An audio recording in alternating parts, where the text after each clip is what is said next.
जय हिंद साथियों, स्वागत है आपका self study classes with Sumit Jain YouTube channel में। तो साथियों, स्टार्ट हो चुका है आज का ये सेशन। सभी लोग एक बार वीडियो को लाइक कर देंगे और हमारे जितने भी मित्र हैं जिनको भी निचोड़ क्लास में एडमिशन लेना है अभी भी ले सकते हैं, क्योंकि दोस्तों निचोड़ क्लास की रिकॉर्डेड वीडियो भी आपको मिलने वाली है ऐप पर। लाइव क्लास तो होंगी ही, साथ ही रिकॉर्डेड जो इसकी लाइव क्लास की रिकॉर्डेड है वो जो छूट गई हैं आपकी 1-2-3 क्लास हैं उसमें भी आप दोस्तों आपको ऐप पर मिलेंगी। ठीक है, तो जिनको भी एडमिशन लेना है वो मात्र 1199 में इस क्लास में एडमिशन ले सकते हैं। और एक 2020 टेस्ट सीरीज होती है दोस्तों जो बिल्कुल फ्री होती है आप लोगों के लिए, है ना। तो कहां पर होती है? वो होती है सेल्फ स्टडी क्लासेस ऐप पर। तो हमारे जितने भी ऐसे साथी हैं जिन्होंने self study classes app download नहीं किया है वो सेल्फ स्टडी क्लासेस ऐप को जरूर डाउनलोड करें और दोस्तों इसी प्रकार से अध्ययन चालू कर दें। ठीक है, चलिए अगला देखते हैं यहां पर कि दोस्तों 1 जुलाई से चतुर्थ बैच स्टार्ट होने वाला है। ठीक है, जिनको भी चतुर्थ बैच में दोस्तों एडमिशन लेना है वो अभी से ले लें, उनको निचोड़ क्लासें भी मिल जाएंगी, रिकॉर्डेड कोर्स भी मिल जाएगा, साथ ही चतुर्थ बैच में एडमिशन भी मिल जाएगा। यानी कि पूरी चीजें आपको यहां पर मिलने वाली हैं। सिर्फ करना है आपको, तो क्या करना है, self study classes app download करना है। और दोस्तों इसकी जो प्राइस रखी गई है वो मात्र 1199 रखी गई। 1 साल तक ये कोर्स वैलिड रहेगा आपके लिए। टिरकी वीडियो, डाउट्स क्लियर्स वाले वीडियो, दोस्तों आपको विस्तृत अध्ययन वाले वीडियो, लाइव क्लासें, निचोड़ क्लासें, सारी चीजें आपको यहां पर मिलने वाली। टॉपिक वाइज टेस्ट भी, ग्रुप डिस्कशन, अभ्यास प्रश्न पत्र, सारी चीजें मिलने वाली हैं। तो जिन भी साथियों को जुड़ना है वो जुड़ जाएं। और आज का दोस्तों अपना पहला प्रश्न पर अपन चर्चा करेंगे कि हिंदी का प्रथम दैनिक समाचार पत्र कौन सा है। एक नॉर्मली क्वेश्चन अगर आपसे पूछा गया है कि हिंदी का प्रथम दैनिक समाचार पत्र कौन सा है तो जल्दी से आपको कमेंट में लिखना है। लिखिए, हिंदी का प्रथम दैनिक समाचार पत्र कौन सा है, आपको बताना है। हिंदी का प्रथम दैनिक समाचार पत्र कौन सा है, जल्दी से बताएंगे सभी लोग। राइट आंसर क्या हो जाएगा? उदंत मार्तंड होगा क्या? समाचार सुधावर्षण होगा, बंगदूत या फिर प्रजा हितैषी? 4 विकल्प हैं और अच्छे क्वेश्चन है दोस्तों। यहां पर भी कंफ्यूज वाला एक सिस्टम होता है आपके अंदर। आपको क्या पूछा गया? दैनिक समाचार पत्र पूछा गया और प्रथम पूछा गया। तब आप देखो कुछ लोग बी बता रहे हैं, कुछ लोग ए बता रहे हैं, है ना। यही कंफ्यूज क्रिएट होता है आपके अंदर, है ना। बहुत सारे लोग भी ए बता रहे हैं, लेकिन आपका यहां पर जो उत्तर होगा दोस्तों वो हो जाएगा समाचार शुदावर्षण। देखो बहुत सारे लोग ए बताने लगे, उदंत मार्तंड बता दिया बहुत सारे लोगों ने, है ना। ऐसे ही क्वेश्चन अपन को लेकर के आना है जिससे आपका दोस्तों बहुत अच्छा हो जाए। आपसे पूछा गया कि हिंदी का प्रथम दैनिक समाचार पत्र आपको बताना था, तो दैनिक समाचार पत्र दोस्तों समाचार शुदावर्षण था, है ना। और ये कब प्रकाशित हुआ था? 1854 में, है ना। इसके संपादक कौन थे दोस्तों? श्याम सुंदर सेन थे। कौन थे? श्याम सुंदर सेन। ठीक है, और ये जो उदंत मार्तंड था ये हिंदी का प्रथम समाचार पत्र था, है ना। और ये हिंदी का प्रथम साप्ताहिक समाचार पत्र था। ये दैनिक नहीं था दोस्तों, ये दैनिक नहीं था। कौन सा? उदंत मार्तंड दैनिक नहीं था, उदंत मार्तंड साप्ताहिक था। लेकिन अगर क्वेश्चन आपसे नॉर्मली पूछा जाता है कि हिंदी का प्रथम समाचार पत्र कौन सा था, तो आपको यहां पर प्रथम समाचार पत्र अगर आपसे पूछा जाता है तो आपको लगाना है उदंत मार्तंड। लेकिन आपसे अगर पूछा जाता है कि हिंदी का प्रथम दैनिक समाचार पत्र कौन सा था तो आपको लगाना है समाचार शुदावर्षण।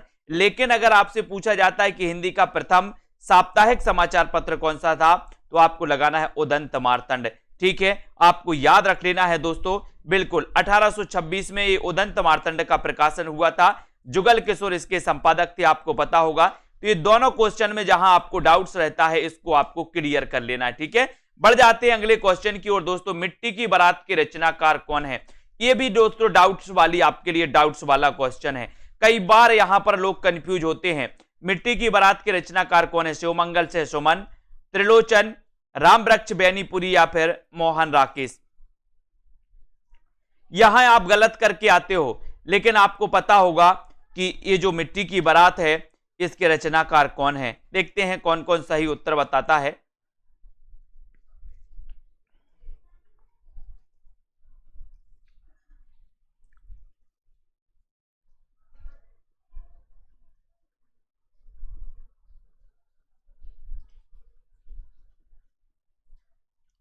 जिनको दोस्तों ए पता था उन्होंने ए लगा दिया, जिनको बी पता था उन्होंने बी लगा दिया, और जिनको ए पता था कि ये जो मिट्टी की बारात दोनों की है, उन्होंने ए बी लगा दिया, है ना। तो यहां पर आपको याद रखना है, ये जो मिट्टी की बारात रचना है, ये शिवमंगल से सुमन की भी है और ये रचना त्रिलोचन की भी है।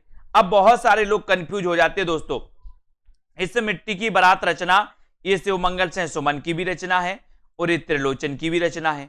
अब कभी कभी आपसे पूछा जाएगा कि मिट्टी की बारात की रचनाकार कौन है। कुछ लोग पढ़ लेते हैं कि शिवमंगल से सुमन, और कुछ लोग नहीं पढ़ पाते तो त्रिलोचन लगाते हैं। अब वो बोलते सर ये तो त्रिलोचन की रचना है, ठीक है। तो इनको आपको याद करना है कि शिवमंगल से सुमन और त्रिलोचन ये दोनों की नाम है, इसको आपको याद रखना है। मिट्टी की बारात, ऐसा अगर आपसे पूछा जाता है कि मिट्टी की बारात की रचनाकार कौन है, तो आपके ऑप्शन में इन दो में से एक दोस्तों विकल्प होगा आपके लिए, है ना। तो ये आपका याद रख लेना, ये मिट्टी की बारात नाम से दोनों की रचनाएं हैं। अगला क्वेश्चन है, ढोला मारूरा दूहा के रचनाकार कौन है। अब यहां भी दोस्तों आपको बहुत कंफ्यूज क्रिएट होता है, देखते हैं कौन कौन सही बताता है ना। अपना दोस्तों सेशन नहीं चल रहा है कंफ्यूज क्लियर वाला। ढोला मारूरा दूहा, इसके रचनाकार कौन है, सभी लोग बताएंगे, बताइए कौन कौन सही बता रहा है।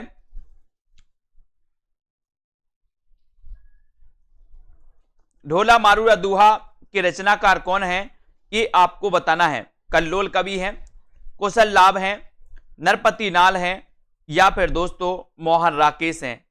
और सभी लोगों ने आंसर बताया ए और बी। कुछ लोग ए बता रहे हैं और कुछ लोग बी बता रहे हैं, और कुछ लोग जिनको पता है कि सर दोनों हैं तो दोनों बता रहे हैं, है ना। तो यहां पर भी आपको दोस्तों, यहां पर भी क्या रहना है, आपको संभल के रहना है, क्योंकि आपको पता है कि ढोला मारूरा दूहा की जो मूल रचना की थी, जो मूल रचनाकार है वो कौन है, कल्लोल कवि हैं। मूल रचनाकार कौन है, कल्लोल कवि हैं।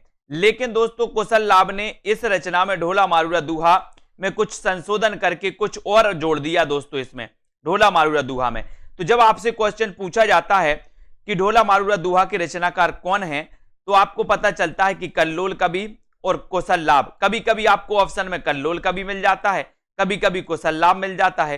तो ये चीज आपको याद रख लेना है दोस्तों कि मूल रचनाकार कल्लोल कवि हैं, इसमें संशोधन करके दोस्तों कुछ और जोड़ा कौशल लाभ ने, इसलिए ढोला मारूरा दूहा की रचनाकार कहीं कहीं आपको कौशल लाभ मिल जाता है।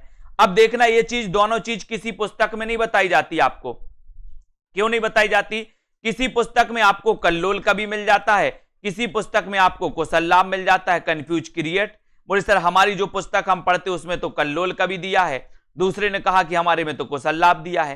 कंफ्यूज ऐसे ही बनता है। लेकिन अब यहां से आपको क्लियर हो गया कि ये आपका दोस्तों कल्लोल की भी है और कौशल लाभ की, ठीक है। इस प्रकार से अगला क्वेश्चन है, कलम का जादूगर किसे कहा जाता है।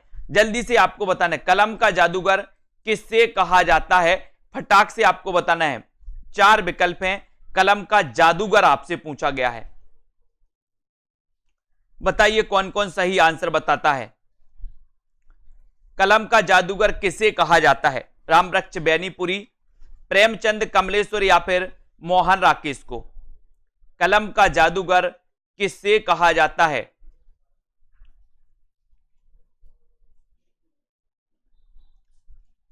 बहुत अच्छा प्रश्न है दोस्तों। कलम का मजदूर, कलम का सिपाही, है ना। अब कलम का जादूगर आपसे पूछा गया तो बहुत सारे लोग इसमें भी कंफ्यूज होंगे, है ना। और कलम का जादू, अधिकांश लोगों ने तो ये बताया, लेकिन कुछ लोग बी बता रहा है इसका आंसर। तो यहां पर भी आपको कंफ्यूज होता है दोस्तों। कलम का जादूगर रामवृक्ष बैनीपुरी, कलम का जादूगर रामवृक्ष बैनीपुरी, यानी कि आपका यहां पर उत्तर ए नंबर होगा, ठीक है। कलम का जादू बोले वृक्ष, वृक्ष की कलम का जादू, वृक्ष की कलम का जादू। अब यहां पर देखो क्या किसको क्या कहा जाता है। कलम का जादूगर किसे कहा जाता, अगर आपसे क्वेश्चन पूछा जाए तो आपको लगा देना रामवृक्ष बैनीपुरी। कलम का सिपाही किसे कहा जाता है, तो आपको लगा देना प्रेमचंद। कलम का मजदूर किसे कहा जाता है, तो आपको लगा देना है प्रेमचंद, ठीक है। अब आपसे पूछा जाएगा भाषा का जादूगर किसे कहा जाता, तो शिव पूजन सहाय को भाषा का जादूगर कहा जाता है ना। शब्दों का जादूगर किसे कहा जाता है, तो शब्दों का जादूगर दोस्तों कमलेश्वर को कहा जाता है। और बिंब का जादूगर किसे कहा जाता है, तो केदारनाथ सिंह को बिंब का जादू कहा जाता है। आपने एक रचना पढ़ी होगी अकाल में सारस, अकाल में सारस पढ़ी है ना सभी लोग, अकाल में सारस। और अकाल में सारस जो रचना है दोस्तों, वो रचना किसकी है? वो रचना है अकाल में सारस, वो रचना है दोस्तों किसकी? वो रचना है केदारनाथ सिंह की रचना मानी जाती है अकाल में सारस, याद रख लेना। और शब्दों का जादूगर कमलेश्वर को कहा जाता है, ये आपको याद करना है, ठीक है। ये क्वेश्चन हमेशा आपसे पूछे जाते हैं। कलम का जादूगर रामवृक्ष बैनीपुरी को कहा जाता है, सभी लोग याद रख लेना, ठीक है। कलम का सिपाही प्रेमचंद जी को, कलम का मजदूर प्रेमचंद जी को कहा जाता है ना। और भाषा का जादूगर शिवपूजन सहाय। अब इतनी चीजें हैं और इन चीजों में आप बहुत कंफ्यूज होते हो, इसलिए एक एक चीज को आपको क्लियर करना है, ठीक है। अब आगे पढ़ते हैं, अगला जो प्रश्न है उसको देखते हैं। यहां पर आ जाते हैं, अगला क्वेश्चन आपके सामने आ रहा है दोस्तों, सभी लोग तैयार रहना। कवि सम्राट किसे कहा जाता है? कवि सम्राट आपको बताना है किसे कहा जाता है। अच्छा क्वेश्चन है, सभी लोग बताएं, कवि सम्राट किसे कहा जाता है? हरिऔध को, प्रेमचंद को, जयशंकर प्रसाद या फिर निराला को? कवि सम्राट किसे कहा जाता है? बताएं सभी लोग। और हां, यहां पर आपको याद रखना है कवि सम्राट किसे कहा जाता है? प्रेमचंद, हरिऔध, जयशंकर प्रसाद या फिर निराला को? और आपका सीधा उत्तर चला जाता है, कवि सम्राट आपसे पूछा गया तो उत्तर है दोस्तों आपका हरिऔध को। कवि सम्राट हरिऔध को कहा जाता है दोस्तों, है ना। ये नंबर आपका बिल्कुल सही है। और इन्हें आधुनिक काल का सूरदास भी कहा जाता है। इन्हें आधुनिक काल का क्या कहा जाता है? सूरदास कहा जाता है। इनका दोस्तों महाकाव्य आपने पढ़ा होगा प्रिय प्रवास। कौन सा? प्रिय प्रवास सभी लोगों ने पढ़ा है, प्रिय प्रवास। ये खड़ी बोली का प्रथम महाकाव्य है। और दोस्तों इसके रचनाकार कौन है? तो आपका उत्तर हो जाता है दोस्तों हरिऔध, ठीक है। फिर आपसे पूछा जाता है कि उपन्यास सम्राट किसे कहा जाता है? तो बताइए जल्दी, उपन्यास सम्राट किसे कहा जाता है? बताइए, फटाक से सभी लोग बताएंगे। और बहुत ही कंफ्यूज होता है दोस्तों यहां पर, और यहां पर उपन्यास सम्राट भी आपसे पूछा जाता है। तो उपन्यास सम्राट कहा जाता है दोस्तों प्रेमचंद को। उपन्यास सम्राट प्रेमचंद को, कवि सम्राट हरिऔध को, है ना। इनको भी अपन को याद करना है। अच्छे क्वेश्चन आपसे पूछे जाएंगे इसी प्रकार से। छायावाद का प्रवर्तक किसे माना जाता है? ऐसा क्वेश्चन आपसे पूछा गया दोस्तों। आपको पता है, सभी लोगों को पता है लगभग कि 1918 से लेकर के 1936 का जो काल माना जाता है, ये छायावाद का काल है, ठीक है। कभी कभी ऑप्शन में अगर आपको 18 ना मिले तो 1920 मिलेगा यहां पर, ठीक है। ये भी आपको याद रख लेना है। तो 1918 से लेकर के 1936 का काल क्या है? छायावाद का काल है। अब दोस्तों छायावाद आप लोग पढ़ते हैं और छायावाद के बारे में आप लोग पढ़ते हैं कि इसके प्रवर्तक कौन माने जाते हैं। अगर इस प्रकार से नॉर्मल क्वेश्चन पूछा गया है तो आप लोग क्या उत्तर लगाएंगे, है ना। ये देखने वाली बात होती है, छायावाद का प्रवर्तक किसे माना जाता है। अच्छा क्वेश्चन है, बढ़िया प्रश्न है, उत्तर आपको लगाना है, चयन करना है सभी लोगों को। किससे कहा जाता है छायावाद का प्रवर्तक? बताइए।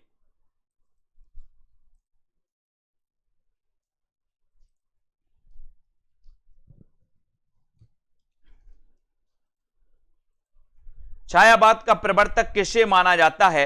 और आपने बिल्कुल सही आंसर लगाया। अगर इस प्रकार से क्वेश्चन आएगा कि छायावाद के प्रवर्तक कौन है, तब आपका उत्तर जयशंकर प्रसाद होगा। क्या होगा? जयशंकर प्रसाद, यानी कि ये नंबर आपका बिल्कुल सही हो जाएगा दोस्तों, ठीक है। अगर आपसे पूछा जाएगा कि आचार्य रामचंद्र शुक्ल ने छायावाद का प्रवर्तक किसे माना, तो रामचंद्र शुक्ल ने मुकुटधर पांडे को, ठीक है। अब अगर आपसे पूछा जाएगा कि नंद दुलारे वाजपेयी ने छायावाद का प्रवर्तक किसे माना, तो आप क्या लगाओगे? पंत को, ठीक है। अगर आपसे पूछा जाएगा कि ईलाचंद्र जोशी ने छायावाद का प्रवर्तक किसे माना, तो आप किसे लगाओगे? जयशंकर प्रसाद को, ठीक है। तो यहां से ये चारों जो प्रश्न हैं दोस्तों, उनको आपको बहुत अच्छे से पढ़ना है। अगला क्वेश्चन आपकी स्क्रीन पर है, राग गोविंद किसकी रचना है? राग गोविंद के रचनाकार कौन है? मीराबाई हैं, जयदेव हैं, तुलसीदास हैं या फिर सूरदास हैं? बताइए। इन क्वेश्चनों को आपको अच्छे से पढ़ना है क्योंकि ये डाउट्स वाले क्वेश्चन है दोस्तों, है ना। और मैंने पहले भी आपको इन क्वेश्चनों को पढ़ाया है और फिर से आप लोगों इसको पढ़ रहे हैं, तो आपको निश्चित ही ये डाउट्स जो हैं क्लियर हो जाएंगे, है ना। अब आपको बताना है कि राग गोविंद के रचनाकार कौन है। सभी लोग बताएंगे मीराबाई, जयदेव, तुलसीदास या फिर सूरदास।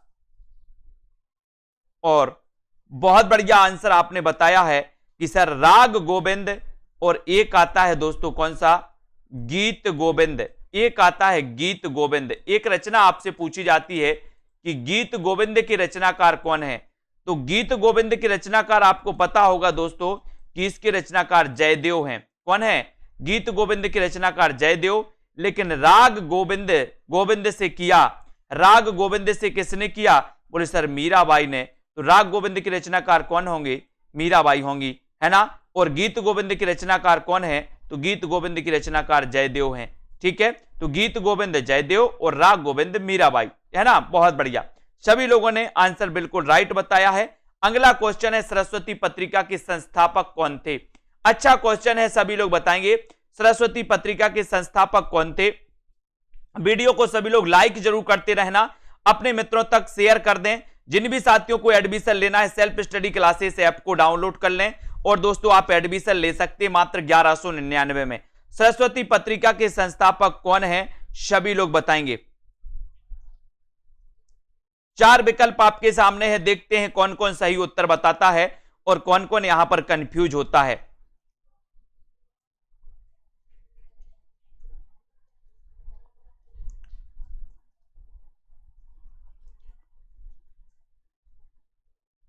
अब यहां पर बहुत सारे लोग कंफ्यूज हो रहे हैं, बहुत सारे लोगों ने उत्तर, कुछ लोग महावीर प्रसाद द्विवेदी बता रहे हैं, बहुत बढ़िया।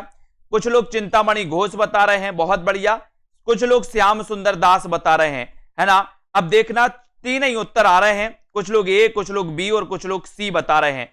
तो ये चीज आपको समझनी है दोस्तों, यही चीज मैं आपको बताने वाला हूं कि आप लोग इतने कंफ्यूज हो, इतने कंफ्यूज हो, पढ़ते जाते हो, लेकिन जो कंफ्यूजन वाला सिस्टम रहता है उसको आज तक समझने का प्रयास नहीं किया कि आखिर हम जो पढ़ रहे हैं, पढ़ते जा रहा है, यहां मिला यहां पढ़ लिया, वहां मिला वहां, सब कुछ उठाया पढ़ लिया, लेकिन आपको ये चीज समझनी तो है। अगर इस प्रकार से क्वेश्चन आता है कि चिंतामणि सरस्वती पत्रिका के संस्थापक कौन है, तो संस्थापक दोस्तों चिंतामणि घोष हैं। कौन है, चिंतामणि घोष हैं, याद रख लेना, है ना। सरस्वती पत्रिका के संस्थापक बताना है तो संस्थापक चिंतामणि घोष।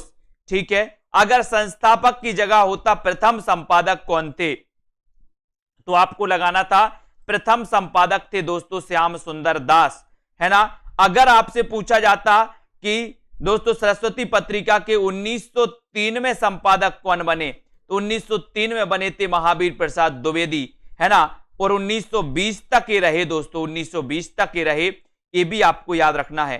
ठीक है, 1903 से ये बने, है ना। इस प्रकार से आप लोग याद रखें। तो ये चीज सरस्वती पत्रिका के संस्थापक आपको याद रखना है कि कौन थे, चिंतामणि घोष थे। ठीक है, ये आपको याद रख लेना। और 1920 तक महावीर प्रसाद द्विवेदी, और उसके बाद दोस्तों देवी प्रसाद बने थे सरस्वती पत्रिका के संपादक। ठीक है, ये सारी चीजें सरस्वती पत्रिका को आपको क्लियर करना है। सरस्वती पत्रिका 1900 ईस्वी में दोस्तों ये निकली थी, और इसी 1900 ईस्वी से ही द्विवेदी योग का प्रारंभ माना जाता है। इसको भी आपको क्लियर कर लेना है। अगला क्वेश्चन है, प्रेम और रोमांस का कवि किसे कहा जाता है। एक अच्छा क्वेश्चन आपकी स्क्रीन पर है, सभी लोग बताएंगे प्रेम और रोमांस का कवि किसे कहा जाता है। उत्तर आपका क्या हो जाएगा, हरिवंश राय बच्चन, रामेश्वर शुक्ल अंचल, जल्दी बताएंगे, अज्ञे या फिर रामचंद्र शुक्ल। प्रेम और रोमांस का कवि किसे कहा जाता है। इतने अच्छे अच्छे क्वेश्चन हैं दोस्तों कि आपको भी मजा आएगा, और जब एग्जाम में पूछे जाएंगे तो आप गलत करके नहीं आओगे। इन्हीं नॉर्मल क्वेश्चन को आप गलत करके आते हो, है ना, और बोलते हो सर कि इतने सरल क्वेश्चन क्यों लाते हो, है ना। ये तो हमसे बनते हैं, मैं जानता हूं आपसे बनते हैं, लेकिन मुझे पता है कैसे बनते हैं आपसे, है ना। अब प्रेम और रोमांस का कवि अगर आपसे पूछा जाता है तो आप क्या बताओगे, है ना। तो बहुत सारे लोगों ने बी बता दिया और कुछ लोगों ने बताया ए। कुछ लोग चकरा खा गए। प्रेम और रोमांस का कवि आपसे पूछा गया, उत्तर आपका चला जाता है रामेश्वर शुक्ल अंचल, रामेश्वर शुक्ल अंचल। लेकिन दोस्तों अगर यहां पर होता आपका क्षय रोमांस का कवि, क्षय रोमांस का कवि किसे कहा जाता है, क्षय रोमांस का कवि किसे कहा जाता है, तब आपका उत्तर होता हरिवंश राय बच्चन। छई रोमांस का कवि हरिवंश राय बच्चन, प्रेम और रोमांस का कवि रामेश्वर शुक्ल अंचल। देखो दोनों क्वेश्चन आपके लिए डाउट्स में डाल देते हैं। बोले सर छई रोमांस के हरिवंश राय बच्चन, प्रेम और रोमांस के रामेश्वर शुक्ल अंचल। ठीक है, तो इन क्वेश्चनों को आपको पकड़ना है, धीरे धीरे पकड़ते जाना है कि क्वेश्चन कहां गलत होते हैं। ठीक है, और हालाबाद के प्रवर्तक माने जाते हैं दोस्तों छई हरिवंश राय बच्चन, हालाबाद के प्रवर्तक, है ना, सभी लोगों को पता है। अगला क्वेश्चन है हिंदी का स्टील किसे कहा जाता है। अब यहां पर भी कुछ लोग कंफ्यूज होते हैं, हिंदी का स्टील किसे कहा जाता है। बालकृष्ण भट्ट को, प्रताप नारायण मिश्र को, है ना, दिनकर को, या फिर त्रिलोचन को। हिंदी का स्टील किसे कहा जाता है। लाइक जरूर करना है, और जिन भी साथियों को कोर्स में एडमिशन लेना है, निचोड़ क्लास स्टार्ट हो चुकी हैं दोस्तों, आप लोग ले सकते हैं, पढ़ सकते हैं, है ना। हिंदी का स्टील किससे कहा जाता है, सभी लोग बताएंगे, और बहुत, है ना, उत्तर क्या हो जाएगा, हिंदी का स्टील, है ना। और मैंने कई बार बताया है कि सर स्टील आया है, स्टील तो स्टील के बाल। बोले सर हम तो स्टील के बाल लगवाएंगे। काय के बाल लगवाओगे, स्टील के बाल लगवाओगे, तो बाल से बनेंगे बालकृष्ण भट्ट, है ना। बाल रहते ना जो आपके सिर में, वो स्टील के लगवाना है अपन को, स्टील के बाल, स्टील के बाल, तो स्टील कहा जाता है बालकृष्ण भट्ट को। इनका जन्म हुआ था दोस्तों 1844 में। भारतेंदु मंडल के दोस्तों ये सदस्य थे, है ना, और सबसे वरिष्ठ सदस्य थे भारतेंदु मंडल के। ठीक है, इनके बाद 1850 में जन्म हुआ था दोस्तों किसका, भारतेंदु हरिश्चंद्र का। ठीक है, तो बालकृष्ण भट्ट आपका बिल्कुल सही होगा। अब आपसे अगर पूछा जाए कि हिंदी का एडिशन कैसे कहा जाता है, हिंदी का एडिशन, तो हिंदी का एडिशन कहा जाता है प्रताप नारायण मिश्र, है ना। तो ये आपको याद रख लेना, एड़ी चोटी बोले अपन बोलते ना, उसने तो एड़ी चोटी का प्रताप है, एड़ी चोटी की दम लगा दी, इस प्रकार से कुछ बोलते, तो प्रताप नारायण मिश्र आपको याद रखना है।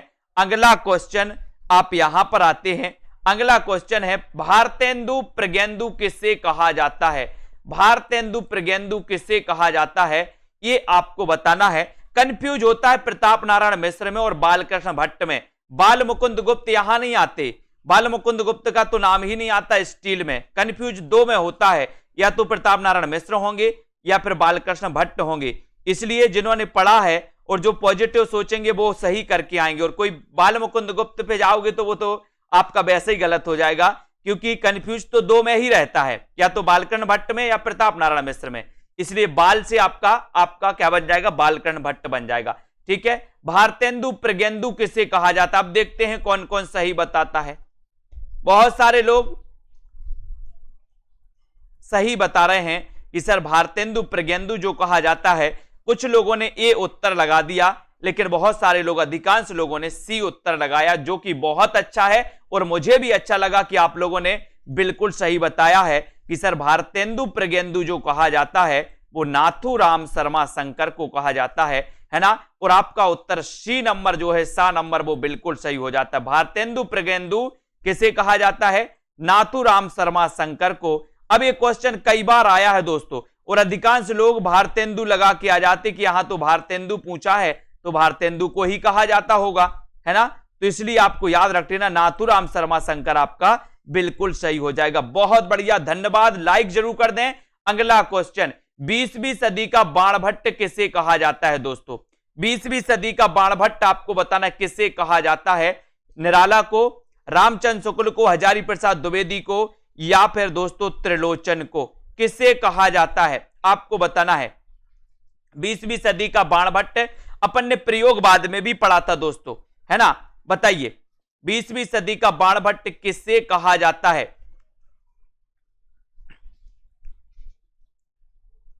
20वीं सदी का बाणभट्ट किससे कहा जाता है। और बिल्कुल सही आंसर आपका चला जाता है कि सर 20वीं सदी के जो बाणभट्ट हैं, है ना, वो कहे जाते हैं, कौन कौन कहे जाते हैं, हजारी प्रसाद द्विवेदी। इनका उपनाम है दोस्तों, उपनाम है 20वीं सदी का बाणभट्ट, है ना, किसका, हजारी प्रसाद द्विवेदी का। इनका जन्म कब हुआ था, 1907 में हुआ था दोस्तों, हजारी प्रसाद द्विवेदी का। इन्होंने हिंदी साहित्य के आदिकाल को आदिकाल नाम दिया था, है ना। और हिंदी साहित्य का आदिकाल नाम से इन्होंने एक ग्रंथ भी लिखा है, हिंदी साहित्य की भूमिका नाम से इन्होंने एक ग्रंथ भी लिखा है ना। हिंदी साहित्य का उद्भव और विकास नाम से इन्होंने एक ग्रंथ लिखा है। इन्होंने कबीर नाम से दोस्तों एक आलोचनात्मक कृति भी लिखी है, कबीर नाम से।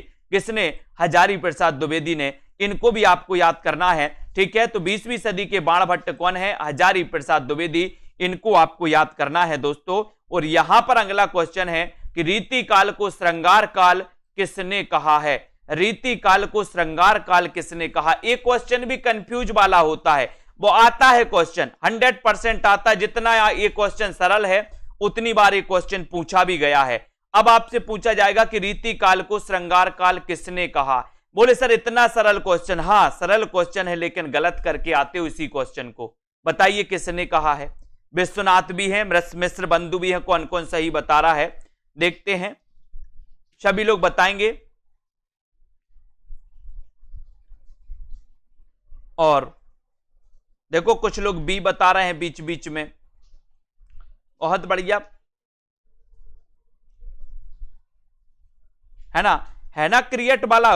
ये दोस्तों कंफ्यूज क्रिएट वाला जो प्रश्न है, ये रीति काल को श्रृंगार काल किसने कहा? मैंने आपको कई बार याद करवाया कि सर श्रृंगार तो विश्व के लोग करते हैं, श्रृंगार तो विश्व के लोग करते, विश्व के। तो विश्वनाथ, है ना, यहां पर वाह होना था, विश्वनाथ प्रसाद ने रीति काल को श्रृंगार काल कहा। और श्रृंगार काल में अपन ने देखा था दोस्तों कि यहां पर रीति काल में देखा था कि रीति काल की जो स्थिति थी वो दयनीय स्थिति थी, है ना। और आपको पता है कि सर ये जो रीति काल है साहित्य के पतन का काल था, है ना। अब सामाजिक पतन का काल था, सामाजिक पतन का काल था रीति काल। और स्त्रियों की दशा बहुत खराब थी रीति काल में, अपन ने पढ़ा है ना। और यहां पर आपको पता है दोस्तों कि रीति काल को श्रृंगार काल कहने वाले विश्वनाथ हैं। और आपको पता होगा कि रीति काल को 3 काव्य धाराओं में बांटा था। किसने बांटा था? आपको पता है। रीति काल को 3 काव्य धाराओं, रीति बद्ध, रीति सिद्ध और रीति मुक्ति, 3 काव्य धाराओं में किसने बांटा था? ये भी आपको पता होनी चाहिए, है ना। और मिश्र बंधुओं ने क्या कहा था? मिश्र बंधुओं ने अलंकृत काल कहा था। मिश्र बंधुओं ने क्या कहा था दोस्तों? अलंकृत काल कहा था। किसको? रीति काल को, है ना। ये भी आपको पता होनी चाहिए। और श्रृंगार काल विश्वनाथ प्रसाद ने कहा था। अब अगला क्वेश्चन अपन देखते हैं, यहां पर रीति काल का प्रवर्तक किसे कहा जाता है? ये छोटे छोटे क्वेश्चन हैं जो आपको कंफ्यूज करते हैं और क्वेश्चन पूछ लिए जाते हैं ऐसे क्वेश्चन। बोले सर आया तो बहुत सरल था, लेकिन क्या करें 2-3 क्वेश्चन गलत ही हो गए। मैंने कहा क्यों हो गए गलत? बोले सर बहुत सरल क्वेश्चन गलत हो गए, है ना, जो मुझे आते थे। ठीक है, तो रीति काल का प्रवर्तक किससे माना जाता है? ये क्वेश्चन आपको बताना है। केशव दास को माना, चिंतामणि, देव या फिर कृपाराम को माना जाता है? बताइए। सभी लोग लाइक जरूर करिए, शेयर कर देना अपने मित्रों तक। और दोस्तों इसी प्रकार से लगे रहें, अध्ययन करते रहें, सेल्फ स्टडी क्लासेस ऐप से जुड़ जाएं। ऐप पर 2020 टेस्ट सीरीज होती है रविवार और गुरुवार को, है ना, फ्री होती है सभी के लिए। और जिनको पेड क्लास में एडमिशन लेना वो पेड क्लास में भी पढ़ सकते हैं। और रीति काल का प्रवर्तक किसे माना जाता, अगर ये आपसे पूछा जाता है तो आप क्या लगाते हो? कुछ लोग बी लगा रहे हैं, कुछ लोग ए लगा रहे हैं, है ना, कंफ्यूज वाला सिस्टम। कुछ लोग चिंतामणि लगा रहे हैं और कुछ लोग केशव दास लगा रहे हैं, है ना। तो ये बहुत सारी दोस्तों यहां पर आपके लिए विसंगति देखने को मिलती है, लेकिन आपका यहां पर जो उत्तर होगा वो केशव दास होगा। क्या होगा? केशव दास। क्या हो जाएगा? केशव दास। अगर इस प्रकार से नॉर्मल क्वेश्चन अगर आपसे पूछा जाता है कि रीति काल के प्रवर्तक कौन है, रीति काल के प्रवर्तक कौन है, तब आपका उत्तर होता है केशव दास। तब आपका उत्तर क्या हो जाएगा? केशव दास। लेकिन अगर आपसे पूछा जाता है कि रामचंद्र शुक्ल ने दोस्तों रीति काल का प्रवर्तक किसे माना, तो आपका उत्तर होता है चिंतामणि। रामचंद्र शुक्ल ने रीति काल का प्रवर्तक किसे माना, तब आपका उत्तर होता है चिंतामणि। ठीक है, तो इनको आपको याद करना है। ये दोनों क्वेश्चन आपसे आते हैं। इस प्रकार से नॉर्मल क्वेश्चन पूछा जाए तब आपका उत्तर होगा केशव दास। और अगर आपसे पूछा जाए कि रामचंद्र शुक्ल ने किसे माना, तो आप चिंतामणि लगा देना, है ना। बहुत बढ़िया। अगला क्वेश्चन देख लेते हैं। अगला, हाँ, कालक्रम की दृष्टि से कृपाराम। वेरी गुड, बहुत बढ़िया अमृता जी। अगला क्वेश्चन है, हिंदी साहित्य का प्रथम बड़ा महाकाव्य कौन सा है?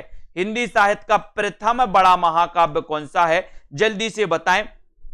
उत्तर क्या हो जाएगा यहां पर? सभी लोग बताएंगे हिंदी साहित्य का प्रथम बड़ा महाकाव्य कौन सा है? पृथ्वीराज रासो, पद्मावत, प्रिय प्रवास या फिर श्रावकाचार? हिंदी साहित्य का प्रथम बड़ा महाकाव्य कौन सा है? देखते हैं कौन कौन सही उत्तर बताते हैं। प्रथम बड़ा महाकाव्य आपसे पूछा है, यह भी आपको कंफ्यूज कर सकता है क्वेश्चन। अच्छा क्वेश्चन है आपके लिए। हिंदी साहित्य का प्रथम बड़ा महाकाव्य कौन सा है? अगर ऐसा क्वेश्चन आपसे पूछा जाए तो आप लोग क्या बताओगे? क्या बताओगे, है ना? आप लोगों को ने बताना है कि दोस्तों प्रथम बड़ा महाकाव्य आपसे पूछा गया, तब आपका उत्तर हो जाएगा पद्मावत। कौन सा है? पद्मावत। यह हिंदी साहित्य का प्रथम बड़ा और दोस्तों प्रथम प्रमाणिक महाकाव्य माना जाता है। प्रथम प्रमाणिक बड़ा महाकाव्य माना जाता है, ये आपको याद करना है। और पृथ्वीराज रासो आपको पता है दोस्तों, ये अर्ध प्रमाणिक है, अप्रमाणिक भी माना है किसी विद्वानों ने, है ना? और मूल रूप से अगर माने कि पृथ्वीराज रासो कैसा ग्रंथ है, तो ये अर्ध प्रमाणिक माना जाता है। अर्ध प्रमाणिक और पद्मावत प्रमाणिक महाकाव्य माना जाता है, ये भी आपको याद रखना है। ठीक है, तो यहां पर आपका बी नंबर बिल्कुल सही है दोस्तों। और ये पद्मावत जो ग्रंथ है, ये किसका है? ये जायसी का है। किसका है? जायसी, मलिक मोहम्मद जायसी। सूफी काव्यधारा के प्रमुख माने जाते मलिक मोहम्मद जायसी। और एक क्वेश्चन और आपसे पूछा जाता है ना? आपको बताना है दोस्तों, सभी लोग बताएंगे कि सूफी काव्यधारा की प्रथम रचना सत्यवती कथा को किसने माना है? सूफी काव्यधारा की प्रथम रचना सत्यवती कथा किसने माना है? बताइए। प्रथम रचना सत्यवती कथा, ऐसे अगर आपसे पूछा जाए कि सत्यवती कथा सूफी काव्यधारा की प्रथम रचना है, ये किसने माना? किसने माना? बताइए, सभी लोग बताएंगे, है ना? सभी लोग बताएं।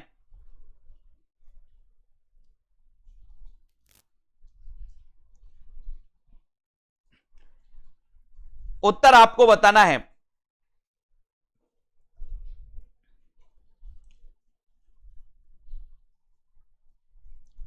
बताएं जल्दी से, किसने माना है? हजारी प्रसाद द्विवेदी ने माना है।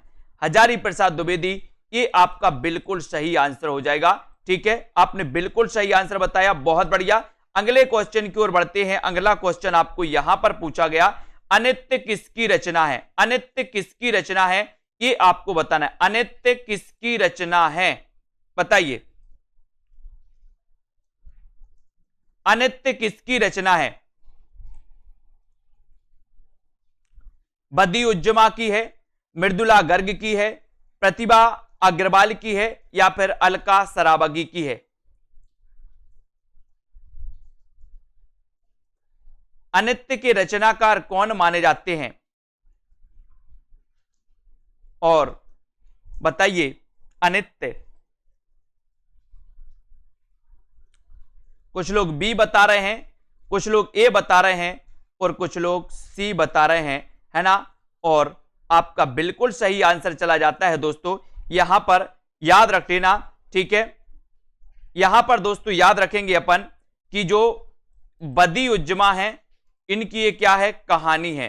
ठीक है, और मृदुला गर्ग का ये क्या है? उपन्यास है ना? उपन्यास। ठीक है, तो अनित्य बदियुज्जमा की क्या है? कहानी। और अनित्य उपन्यास है किसका? मृदुला गर्ग का। अब आपसे पूछा जाएगा कि अनित्य उपन्यास के रचनाकार कौन है, तो उपन्यास पूछा जाए तो मृदुला गर्ग, और अनित्य कहानी किसकी है? तो बदियुज्जमा। यानी कि यहां पर दोनों उत्तर आपके लिए दिए हैं। ठीक है, बदियुज्जमा और अनित्य। बहुत बढ़िया। अगला क्वेश्चन है, पीली आंधी उपन्यास किसका है? पीली आंधी उपन्यास किसका है? पीली आंधी, बहुत बढ़िया प्रश्न है, कई बार एक क्वेश्चन पूछा गया है दोस्तों।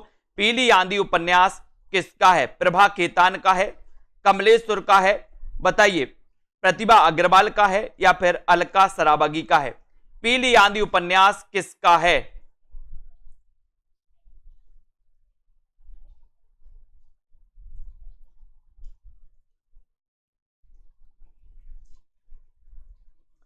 पीली आंधी उपन्यास किसका माना जाता है? तब आपका उत्तर चला जाता है। सभी को पता है कि सर पीली आंधी जो उपन्यास है, वो पीली आंधी उपन्यास किसका है, ये आपको याद रखना है कि ये है दोस्तों प्रभा खेतान।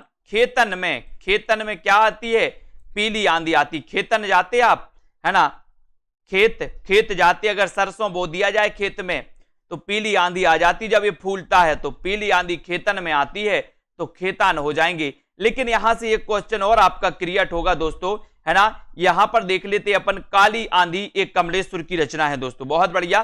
काली आंधी जब अगर आपसे पूछा जाए, ये पीली आंधी है और काली आंधी पूछी जाए अगर, काली आंधी, तो काली आंधी कमलेश्वर की रचना है दोस्तों, काली आंधी, ठीक है। तो इनको आपको याद रखना है, काली आंधी कमलेश्वर, का से काली और का से कमलेश्वर, ठीक है। पीली आंधी खेतन में तो खेतान, ठीक है। काली आंधी हो या पीली आंधी आपको याद रखना है, क्वेश्चन कोई भी पूछा जाए, नहीं तो कभी काली आंधी पूछ लिया जाए और अब प्रभा खेतान लगा दो, नहीं, पीली आंधी खेतन में आती है और का से काली और का से कमलेश्वर। इसमें डाउट्स को ऐसे क्लियर कर सकते हैं, ठीक है। सभी लोगों ने वीडियो को लाइक किया है कि नहीं किया, जल्दी से बताओ। रश्मि किसकी रचना है, यहां भी बहुत सारा कंफ्यूज है आपको। रश्मि किसकी रचना है, महादेवी वर्मा की है, दिनकर की है, प्रतिभा अग्रवाल की है या फिर अलका सराबगी की है। रश्मि किसकी रचना है, रश्मि किसकी, एक पूछी जाती है रश्मि रथी, है ना, और एक पूछी जाती है रश्मि, और बताइए किसकी रचना है रश्मि। सभी लोग लाइक जरूर कर दें, वीडियो को अपने मित्रों तक शेयर करते रहें दोस्तों। सेल्फ स्टडी क्लासेस ऐप को जरूर डाउनलोड कर लें, और जिन भी साथियों को एडमिशन लेना है, निचोड़ क्लासेस स्टार्ट हो चुकी हैं, और यहां पर रश्मि अगर आपसे पूछा गया तब तो आपका उत्तर सीधा महादेवी वर्मा आप लगा दोगे। लेकिन यहां पर एक क्वेश्चन और होता है दोस्तों कि रश्मि रथी, कौन सी, रश्मि रथी, ठीक है, रश्मि रथी, ये जो रचना है दोस्तों ये दिनकर की मानी जाती है, दिनकर, है ना। और दिनकर आपको पता है कि इनका जन्म हुआ था 1908 में, किसका, दिनकर जी का, ठीक है। और रश्मि ये महादेवी वर्मा की रचना है। और आपसे एक क्वेश्चन और पूछा जाता है दोस्तों कि महादेवी वर्मा की वो रचना कौन सी है जो बौद्ध धर्म से प्रभावित मानी जाती है। बताइए किस किस से क्वेश्चन बनेगा, महादेवी वर्मा की वो रचना कौन सी है जो बौद्ध धर्म से प्रभावित मानी जाती है, वो रचना कौन सी है जो बौद्ध धर्म से प्रभावित है। कमेंट में सभी को लिखना है। अरुण जी, रेखा जी, विश्वास जी, रश्मि किसकी रचना, ये तो आपने बता दिया महादेवी वर्मा। रश्मि रथी किसकी रचना, ये भी आपने बता दिया दिनकर की। लेकिन आपको बताना है कि महादेवी वर्मा की वो रचना कौन सी है जो बौद्ध धर्म से प्रभावित मानी जाती है। देखते हैं कौन कौन सही उत्तर बताता है, सभी लोग बताएंगे। वीडियो को लाइक जरूर कर लेना, अपने मित्रों तक शेयर करते रहें, इसी प्रकार से जुड़े रहें साथियों, है ना। और गुरुवार और रविवार जो हिंदी साहित्य की फ्री टेस्ट सीरीज होती है, उस फ्री टेस्ट सीरीज में आप लोग भाग ले सकते हैं, है ना। और बौद्ध धर्म से प्रभावित जो रचना मानी जाती है दोस्तों किसकी, महादेवी जी की, वो रश्मि ही मानी जाती है ना। याद कर लेना, रश्मि याद कर लेना दोस्तों। नेक्स्ट क्वेश्चन है, पिता कहानी के लेखक कौन है, पिता कहानी के लेखक कौन है, ये बताइए। पिता आपको क्या देते हैं, महीप से हैं, ज्ञान रंजन, धीरेन्द्र अस्थाना या फिर अलका सराबगी। पिता कहानी के लेखक कौन माने जाते हैं, पिता कहानी के लेखक आपको चयन करना है ना। क्या हो जाएगा राइट आंसर,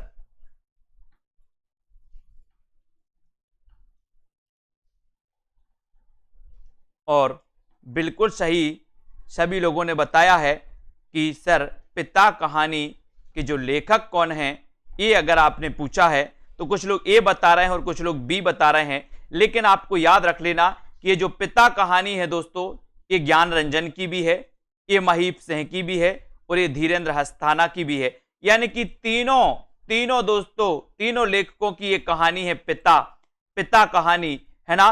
तो ज्ञान रंजन की भी पिता कहानी है, महीप सिंह की भी पिता कहानी है, धीरेन्द्र अस्थाना की भी पिता कहानी है। तो ये तीनों लेखक आपको पता चल गया। अब आपसे पूछा जाएगा पिता कहानी किसकी है, तो इन तीन में से ऑप्शन में एक आपको मिलेगा, या तो आपको ज्ञान रंजन मिलेगा, या आपको महीप सिंह मिलेगा, या आपको धीरेन्द्र अस्थाना मिलेगा, है ना। तीन में से जब आपको एक मिल जाए तो आप एक में टिक लगा देना। इसलिए तीनों रचनाएं, तीनों जो लेखक हैं वो आपके सामने हैं, इनको जो पढ़ना हो, जैसा पढ़ना हो आप पढ़ सकते हो, ठीक है। तो ज्ञान रंजन पिता, महीप सिंह और धीरेन्द्र अस्थाना, इन तीनों की कहानी है दोस्तों पिता। इसको याद रखना। सभी लोग दोस्तों इस निचोड़ क्लास में जरूर एडमिशन लेने, आपको बहुत फायदा होगा, है ना। और इसी प्रकार से आप लोग अध्ययन चालू रखें, वीडियो को लाइक शेयर करें अपने मित्रों तक और इसी प्रकार से लगे रहें, है ना। और दोस्तों एक 2020 टेस्ट सीरीज जो आप लोगों के लिए करवाई जाती है, गुरुवार और रविवार को 2 दिन करवाई जाती है सप्ताह में, है ना। और वो कहां पर होती है? वो ऐप पर होती है, ऐप पर होती है। तो ऐप आप डाउनलोड कर सकते हो सेल्फ स्टडी क्लासेस का, और वो टेस्ट सीरीज लगा सकते हो। पहली जितनी भी टेस्ट सीरीज हुई हैं वो भी आपको ऐप पर लगाने को मिल जाएंगी, और जो आने वाली हैं वो भी लगाने को आपको मिलेंगी, है ना। तो ये सेल्फ स्टडी क्लासेस का प्ले स्टोर में सर्च करना है, सेल्फ स्टडी क्लासेस, और ऐप को डाउनलोड करके दोस्तों पढ़ सकते हो, ठीक है। हाँ, बहुत बढ़िया, धन्यवाद हमारे सभी साथी, मीनाक्षी, प्रतिमा जी, ज्योति जी, अत्यांश जी, बहुत बढ़िया, ठीक है। पिता कहानी ज्ञान रंजन की बहुत पूछी जाती है, बिल्कुल। नरेश जी, दारसू, अजय, शशि जी, आयुक्त जी, है ना, बहुत बढ़िया। सभी साथी, रश्मि पाठक, श्वेता जी, राधिका जी, हेमानी जी, कार्तिक सिंह जी और रीता यादव, उदय यादव जी, पूनम जी, सभी साथी बिल्कुल बहुत बढ़िया। अच्छा लगा, सभी साथी इतने अच्छे से पढ़ते हैं। अनीता जी, दारसू, प्रीति जी, ज्योति, शैलेश जी, पूजा जी, नवदीप, रेखा जी, पूजा वर्मा जी, अनिल जी, कुलदीप जी, है ना, और अखिलेश जी, रोहित जी, प्रियंका, रंजना जी, कुबेर माझी जी, ठीक है। और पढ़ते रहें दोस्तों ऐसी चीजों को जो आपको कंफ्यूज क्रिएट करती हैं, है ना। संध्या, सीमा जी, अशोक जी, प्रमिला जी, प्रिया जी, हरजेश जी, बहुत बहुत धन्यवाद। कार्तिक जी, किरण जी, अरुण जी, कुलदीप, अशोक जी, पंकज, हरिओम जी, राजेश जी, रारेक्स जी, बहुत बढ़िया, कुशल जी, कॉमेडी जी, ज्ञानेश जी, लवली, पूजा जी, कुबेर जी, सभी साथी, ठीक है। तो जिन भी साथियों ने अभी तक एडमिशन नहीं ले पाए हैं वो एडमिशन ले लें। और शाम को एक 5 बजे लाइव क्लास चलती है पेड वालों की, और एक शाम को 6:30 बजे लाइव क्लास चलती है पेड वालों की, ठीक है। तो उनको आपको पढ़ लेना है, उन क्लासों को आपको दोस्तों अगर अटेंड करना है तो आप पेड क्लास ले सकते हैं, और नहीं तो आपको दोस्तों फ्री टेस्ट सीरीज लगानी है 2020 टेस्ट सीरीज, तो ऐप में आपको मिल जाएगी, सेल्फ स्टडी क्लासेस ऐप में, है ना। धन्यवाद, सभी साथी जुड़े रहें, वीडियो को लाइक शेयर करते रहें। अशोक जी, है ना, और शिवांश, अशोक, पूनम जी, रमा जी, अव्यक्त जी, अर्शदीप जी, है ना, आकाश जी, अलका रानी जी, आयुष जी, दारसू जी, अव्यक्त कुमार जी, वेरी गुड, रेवती जी, वेरी गुड, मंजू जी, रचना जी, रितु जी, संजय यादव जी, मनीष शंकर जी, अर्शदीप, वेरी गुड, सुनील पांडे, प्रदीप जी, आकाश जी, सुषमा जी, दुर्गेश जी, वेरी गुड, सभी साथियों को धन्यवाद। इसी प्रकार से अपने सेल्फ स्टडी क्लासेस परिवार को बढ़ाते रहें, ठीक है, बहुत बढ़िया, है ना। 2 घंटा कमेंट ही पढ़ना पड़ता है, किंग प्रिंस जी, है ना। अब क्लास खत्म हो गई, आप लेट हो गए हो। सीमा यादव, सुनील पांडे जी, कुलदीप जी, हरिओम, सुनील जी, कुलदीप जी, है ना, अनिल जी, राजेश, कुलदीप, चंद्रपाल सिंह जी, धन्यवाद, प्रभु जी, है ना। ये क्लास अपनी 9:40 तक चलती है रोज, है ना। बीनू, सरोज, दुर्गेश जी, सुनील जी, पंकज राज जी, वेरी गुड, धन्यवाद। सभी साथियों को जुड़े रहें, लाइक करते रहें, शेयर करते रहें और पढ़ते रहें, ठीक है। आकाश कुमार, कविता जी, अमित कुमार जी, सुनील पांडे जी, माया साहू जी, कविता जी, लर्निंग, ठीक है, धन्यवाद। जय हिंद।